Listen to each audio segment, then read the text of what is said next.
मंदिर जाके भगवान की पूजा करते हो, फूल माला भी चढ़ाते होगे, फिर तो ये भी पता होगा कि तुम्हारे फूल माला चढ़ाने के बाद में उन फूलों के साथ में क्या होता है, मंदिर वाले फेंक देते हैं। एटलीस्ट अभी तक तो यही होता था until this brand did something about it.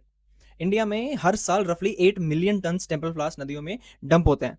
और ये सिर्फ ऑर्गेनिक वेस्ट नहीं है, ये फ्लावर्स पेस्टिसाइड्स और केमिकल से ट्रीटेड होते हैं, जो पानी में जाके लेड, आर्सेनिक और कैडमियम जैसे टॉक्सिन्स रिलीज करते हैं।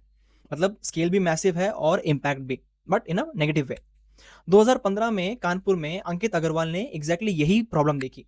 एक साइड लोग गंगा का पानी पवित्र मानकर यूज कर रहे थे, और दूसरी साइड वही फूल उसमें डाल रहे थे। उन्होंने इसको पोल्यूशन प्रॉब्लम नहीं, रॉ मटेरियल प्रॉब्लम्स की तरह देखा। और उसी इंसाइट से बनी कंपनी फूल डॉट को। ये कंपनी रोज 11 टन से ज्यादा फ्लोरल वेस्ट कलेक्ट करती है 200 से ज्यादा टेम्पल से across cities like Kanpur, Varanasi and Ayodhya.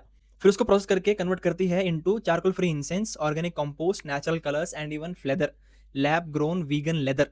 फ्लेदर interesting है बिकॉज ये सिर्फ प्रोडक्ट नहीं है, it's a material innovation. Fully biodegradable, plastic free और global $70 billion vegan leather market को टारगेट कर रहा है आजकल ये।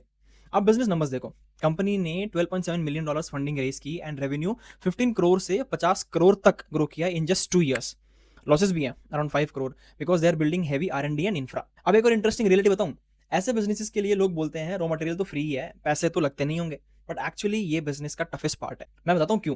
फ्लावर्स पेरिशेबल होते हैं, वेट एंड बल्की होते हैं, and it needs to be collected from hundreds of pickup points. तो फूल ने इसका एक बहुत सिंपल सोल्यूशन बना दिया। Micro hub model plus local processing plus tech enable logistics, ताकि कॉस्ट कंट्रोल हो और स्केल पॉसिबल हो। अगर ओवरऑल देखो, ये बिजनेस 3 लेयर्स पे काम कर रहा है। Waste collection, product manufacturing and deep tech materials. मतलब एक सिंपल अगरबत्ती ब्रांड से स्टार्ट होते होते it gets converted into a biomaterials company. इसको बोलते हैं innovation. And how bloody cool is that. So there are a few business lessons that we can all draw out of here from this case study. Lesson number 1. Big businesses often come from problems जो सबको दिखते हैं but कोई उन्हें business problem नहीं मानता. I've told the same things over and over again in my previous videos as well. Smartest business are the one which solves very basic problem. And lesson number 2. Free resource का मतलब easy business नहीं होता। Execution, logistics, processing, distribution, वही real मोट होता है। और शायद इसीलिए 2 किलो फूल से स्टार्ट हुआ ये आइडिया आज एक ग्लोबल बायोमटेरियल्स प्ले बन रहा है। कमेंट्स में बताना what you think about this. Thank you so much for watching. I will see you in the next one.